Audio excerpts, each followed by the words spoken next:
Our work never stopped. As many of you went to sleep last night, and I just want to give you an update on a lot of what it is that we found through the processing of the Cybertruck.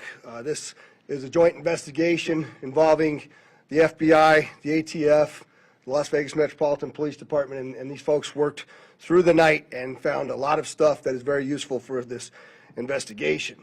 As you look at this Cybertruck here, we had to transport this down to our fleet services so that we could really get through this thing. And I remind you that the subject inside wasn't able to be removed for a very long period of time because he was burnt beyond recognition. And so as we continue to move through this, I'm going to talk a little bit about his identity and what we believe, but I would like to highlight a couple of things that the teams found inside of the Cybertruck that are useful to the investigation. And that, first and foremost, is a military identification. We also found a passport. We found a Desert Eagle 50 caliber semi-automatic pistol. And if you'll notice on a lot of these guns that we're going to talk about here, they're almost just burnt beyond recognition as well. There's a SLR model B30 semi-automatic firearm, number of fireworks that were still in the vehicle that had to be removed. Notably, we found an iPhone and a smartwatch, and then several credit cards were also in the name of our subject. Our subject is 37-year-old Matthew Livelsberger. He's of Colorado Springs, Colorado, born July 22nd of 1987. Now, as you'll see here on a picture of his driver's license, let's see, the question really still remains for me, and I know that there's a lot of you folks in the media that are identifying this person as the person in our vehicle. As I mentioned to you already, his body is burnt beyond recognition, and I do still not have confirmation 100% that that is the individual that was inside of our vehicle. And so as I'm calling it now, the subject or person of interest, I will not come back until I have the confirmation through DNA or medical records that this is indeed, in fact, the subject inside of the vehicle. Now, further complicating this identification of this individual, we also discovered through the coroner's office that the individual had sustained a gunshot wound to the head prior to the detonation of the vehicle. One of the handguns was found at his feet inside of the vehicle. Obviously, in how we're trying to identify him, and I'm feeling comfortable to give you this information, is a tremendous amount of substantial evidence to include he rented the Turo vehicle. There are 2 tattoos, one of which was on the stomach and one of which is on the arm, that we can see bits and pieces of it as in comparison to what it is that we now know he had on his body. That has given us a lot of confidence that this is, in fact, the same person, as well as the clearly obvious, which is the credit cards, the military identification, the passport. And then furthermore, as you'll see here in just a very short period of time, we tracked his movements from Colorado to Las Vegas, and in a number of the photographs that we were able to determine, he was the individual that was driving the vehicle. And also, I'd like to iterate this point to you. We still have only ever seen him in this vehicle, and we're not aware of any other subjects involved in this particular case. Now, I would like to acknowledge a couple of things because I know what's going on in the social media world, and there are a number of things in this case that are similar to the attack in New Orleans. We do know that our subject here served in the military. In fact, he's a current member of the military. Both of the subjects served at Fort Bragg, North Carolina. What we do know about that is it's a very large military base, and we have no record that they served in the same unit or even at the same years at Fort Bragg, something that continues to remain under investigation. I also know that they both served in Afghanistan in 2009. We don't have any evidence that they were in the same province in Afghanistan, the same location, or the same unit. Again, something else that remains under investigation. And we also know, of course, that they both used the rental company Turo to rent their vehicles. As far as his military background, it's been confirmed by DOD that he was indeed in the United States Army. He was also a Green Beret operations sergeant who spent most of his time at Fort Carson, Colorado, and in Germany. He was on approved leave from Germany, where he was serving with the 10th Special Forces Group. He was also previously in the National Guard and the Army Reserve. I'd like to point out to you that through exceptional joint investigative effort, we've gotten to a place where we believe we can show you his route to Las Vegas from Colorado, and Carlos will put up the map there for you. And we know that he rented the Cybertruck in Denver on December 28th. We tracked his movements through the Tesla charging stations to Monument, Colorado on December 30th. On the 31st of December, the truck was charged in Trinidad, Colorado, Las Vegas, New Mexico, and Albuquerque and Gallup, New Mexico. On January 1st, the truck was charged in Holbrook, Flagstaff, and Kingman, Arizona. We last tracked the truck in Kingman at 05:33 yesterday morning.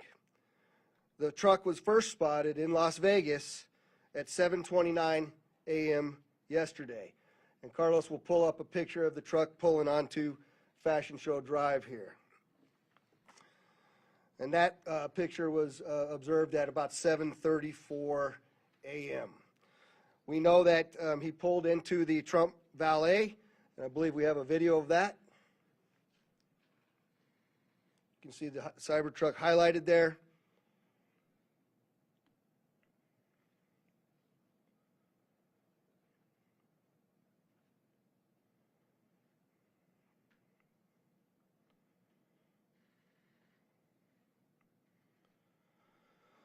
So through extensive surveillance video, we were able to track him leaving there, and we know that he went to several different places along Las Vegas Boulevard, and he spent some time in a parking lot of a business near Flamingo and Las Vegas Boulevard.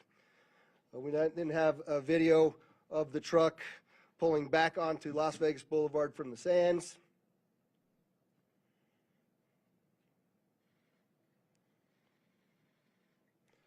See that there? That's north on the boulevard from Sands at 8:39, where he then immediately heads to the Trump Hotel, pulls into the valet area, and as of course you all know, the explosion occurs within 17 seconds of his arrival at the valet. There's some additional investigative updates that are going to be provided to you by a couple of the other speakers here, the first of which will be our Special Agent in charge of the FBI local office, Spencer Evans. Spencer? Good morning. My name is Spencer Evans. I'm the Special Agent in charge of the FBI's Las Vegas Division. As the Sheriff mentioned, we've been working through the night with our partners, the Las Vegas Metropolitan Police Department and other agencies, to gather all the facts and determine a motive to what was initially reported to the FBI as a bombing incident, to which our Special Agent bomb techs and others responded. Obviously, we're always concerned in these sorts of events to ascertain what the motive is. We understand that's everybody's at the forefront of everyone's thoughts. And so looking into exactly what the motivation is remains our #1 priority. This is why the FBI's Joint Terrorism Task Force has been brought into play. The Joint Terrorism Task Force, most important part of that acronym is joint. It is done in concert with our partners, which are comprised of more than a dozen investigative agencies here throughout the state of Nevada. We've been working hand in glove, side by side, tirelessly to determine, is there any ongoing threat to the public, to identify the subject, to determine any potential connection to other events going on in the world, most notably in New Orleans, and then obviously to determine if there's anything else that we need to be tracking down. At this time, as the Sheriff's pointed out, we feel that the subject has been identified, although not conclusively, waiting for DNA evidence on that front. However, we do feel like we have the subject identified, and at this time there is no information about additional subjects that the FBI is tracking on. Our resources, as I mentioned, that have been deployed in support of this event include Special Agent bomb techs, our evidence response team, which is processing crime scenes, side by side with the forensics folks from Las Vegas Metropolitan Police Department, our investigators, our intelligence analysts, and then outside of the FBI Las Vegas field office, we have investigative leads that are being conducted by FBI field offices both internationally and domestically as well.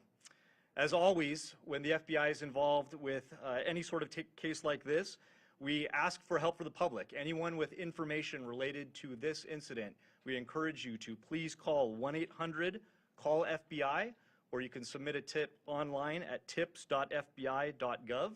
We've already received thousands of tips related to this incident. The challenge that we face moving forward is to separate those that are pertinent and relevant and those that can be verified for those, from those that have not.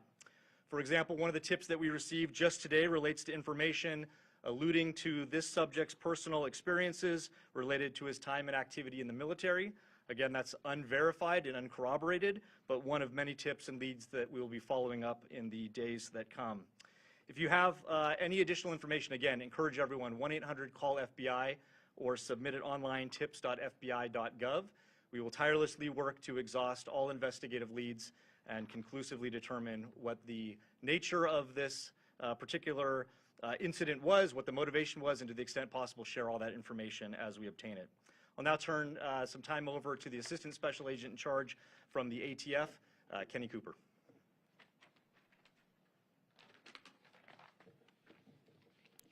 Good morning, everybody. My name is Kenny Cooper. I'm the Assistant Special Agent in charge of ATF San Francisco Field Division. ATF is bringing our expertise in post-blast investigations and our crime gun intelligence to specifically assist in this investigation. I will tell you that our Special Agent bomb techs are working with FBI and with Las Vegas Metro and sifting through that post-blast debris to find components and investigative leads that will derive from that evidence process. We're too early into that investigation process to give any determination as far as how this device was initiated. I will say that we do know that the components primarily consist of fireworks, mortars, aerial shells, and are all consumer fireworks. Nothing commercial grade has been discovered at this point, and we've identified some fuel enhancers like the Coleman fuel and VP racing fuel and some explosive targets that can be purchased at any sporting goods store. We've also, as the sheriff mentioned, we've identified 2 semi-automatic handguns recovered from the Tesla.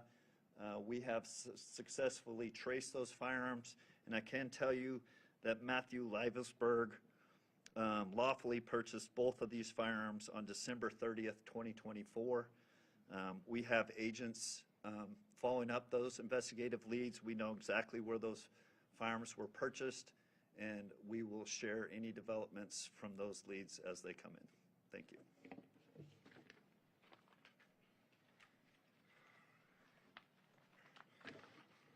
We also have the Clark County Fire Chief here, John Steinbeck, and he didn't have any additional updates, but if there's any questions in regards to what the fire department did during this, he's here to answer those questions as well. With that, I'd just like to say before I take a couple questions from all of you, you'll notice that we're not releasing information that we haven't corroborated and verified. We're very well aware of all of the things that are going around on social media. But that's just the way we're going to conduct this investigation. We're not putting it out until we can tell you for a fact what information it is that we're putting out. And so we're going to continue to do that, but I'm also confident to tell the Las Vegas community and this great nation that we don't believe there's any further threat from this subject or anybody associated to him here in Las Vegas. With that, Denise, I saw you had your hand up. If you could just identify yourself, please.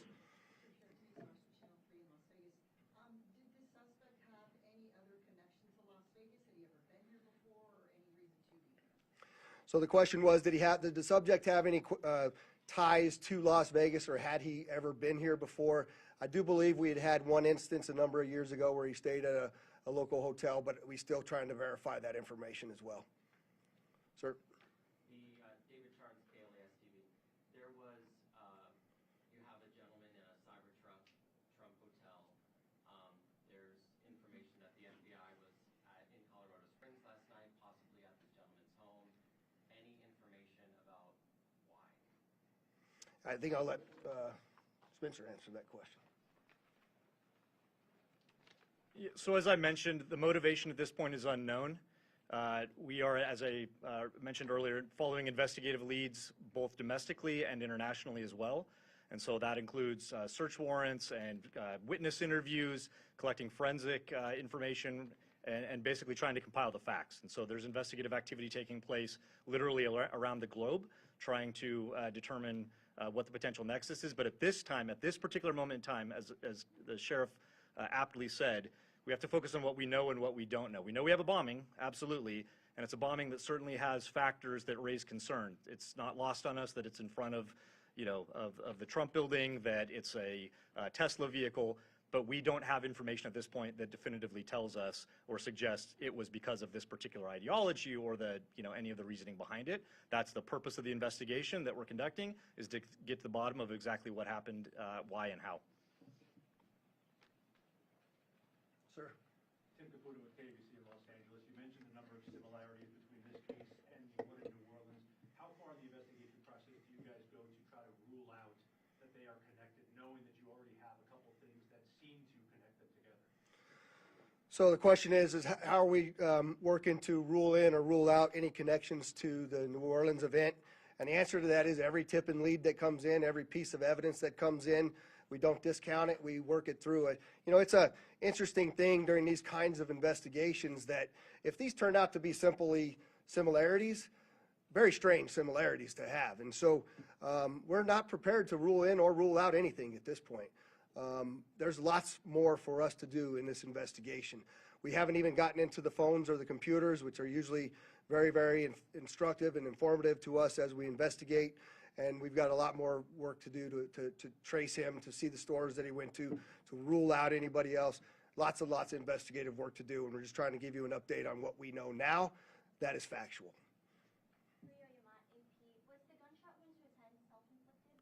We believe the question is, was the gunshot self-inflicted? And we do believe it was, since he was the only person in the vehicle, and it occurred immediately prior to the vehicle blowing up. Back there, sir? Yes, sir. Morgan Chesky, ABC News. With the evidence you've seen so far, are you comfortable now calling this a suicide mission? The question is, am I comfortable calling it a suicide mission? I'm comfortable calling it a suicide with the bombing that occurred immediately thereafter. I'm not giving it any other labels. And with the friends and family you've spoken to so far, have they shared any prior red flags? The question is, did we have any of the family members share any particular red flags? Again, I'll go back to what I know is circulating on social media, but none of that has been verified at this point. And final question, real quickly. All the components you found inside the Cybertruck, were they all purchased in Colorado? The question is, were all the components found inside of the Cybertruck purchased in Colorado? And I don't know the answer to that. That's part of why we're doing the extensive part of the investigation. Associated Press. Can you talk a little bit about the security measures you have in place at the hotel now? So, as you all know, we had just successfully completed a New Year's Eve event where hundreds of thousands of people come to Las Vegas. I've extended our posture just like it is for a New Year's Eve event, where I have thousands of police officers that are working day in and day out. Obviously, dozens and dozens of people that are working on this investigation as well. We'll continue to look at what that security posture looks like, but I'm confident in the safety of our community as we move forward. Go ahead in the middle there. Channel 13 here in Las Vegas, ABC. Did Leopoldsburger have any sort of criminal record at all? And also, do you know when that Turo vehicle was rented? The question was, is there any criminal record? None that I'm aware of. That has not been brought to my attention that he had a criminal record. And I said that the Cybertruck was rented on December 28th in Denver, Colorado. Right here? Hi, Stephanie Price, Fox News. Hi. Hi. Have you guys been able to verify that he checked into the Resort World Hotel the day before this? The question is, do we know if he checked into the Resorts World the day before this? I'm not aware of that information. Sir? Mike Allen, Fox 5 Vegas. You mentioned increased security presence at the Trump International. Is that going to extend further along the Strip, or is it just there? And how long do you anticipate that? The question is generally about the security posture, and that's entirely our entire community, not only Fremont Street and the Strip, but surrounding neighborhoods as well, just to make sure that we have the community feeling that level of safety that they need to feel after an event such as this. Right next to you there. Katie from the Las Vegas Review-Journal. How exactly were you guys able to use the charging stations to track the cars route? the question is, how were we able to use the tracking, or the charging stations to track the vehicle all the way through? And I'm not exactly sure how to answer that question just yet. I know that there's some capability by being able to determine that the car is connected to the charger. One of the things that we're looking for is anybody that may have been at the charging location at the same time. We're looking to try to identify them because their vehicles would have also had cameras that would have taped anybody in and around them. We're trying to get people that may have been in the same locations at the same time that have video on their vehicle that could provide that video to us as well. I'll take two more. Go ahead. Rio Yuma, again, AP. Can you talk about the damage being contained by the Cybertruck itself, and do you think that plays into whether he was aiming to hurt others, or was it a public suicide? Yeah, the question is about the Cybertruck and the lack of damage to the Cybertruck and containing the explosion. Carlos, if you could put that truck back up there, it might be helpful. But you know, you'll see if you look on the outside of that vehicle, it's hard to tell from that photograph. But other than the windows being gone, that's a bit more disassembled than it was at the scene, and the back area being blown off. There's no evidence of physical damage to the sides of that vehicle. And so the explosion that was in that vehicle sort of vented out and up, but it didn't even damage the glass doors at the trunk. So I'm not sure what that means. I also know that there's a number of unexploded pieces of the things that he had inside of that vehicle, and so I just don't think that it was done as well as he was expecting it to be done. But go ahead. Sophia Rodriguez with Univision Vegas. I was wondering, were you able to recover the video from the Cybertruck, or was that destructive? So the question is, are we able to recover the video from the Cybertruck? And many of you may know that those Cybertrucks contain a tremendous number of cameras. Again, Mr. Musk has sent out a number of his folks that will be arriving here this afternoon with the intent to try to capture the part of that captured all of the video from inside of the truck. Sir? Just quickly, you had mentioned a number of the components in the back of the truck that did not go off. Maybe this is a better suited question for ATF, but when it comes to the rudimentary nature of the bomb, I think we mostly think of a bomb that is connected. This seems like individual kind of incendiary and combustible components put together. Can you speak to how you think this is a bomb, or was it just several pieces of things that might blow up and might explode that were just lit and gone off at the same time? Yeah, I'll tell you, it does appear that it was, I just want to be careful with my language here, but the level of sophistication is not what we would expect from an individual with this type of military experience. That most of that, the materials inside that Tesla were fuel to help fuel a greater explosion. But it's too early to answer any question as if there was sophisticated connectivity to those components to make it ignite in the way that it did. All right, there was one last hand over here. I'll take your last question. Or maybe this is for Special Agent Evans, Mike Carter, Newsmax. Any idea if the suspect has been in touch with any outside terrorist groups? Has this investigation extended globally? The question is, do we know whether the subject's been in touch with any outside terrorist groups, or if it's been investigated globally? And Spencer, you want me to? Okay. So the question about whether it's being investigated globally, absolutely. Like I said, we're running down investigative leads around the world. No information that we're aware of right now that connects this individual to any terrorist organization around the world. But that's obviously the thrust of the investigation, is ruling out that there's any sort of terrorism nexus, and then again, getting at what the ideology is. We appreciate you all coming, and we will be back before you when there's substantial updates to provide to you. Thanks for all your great work.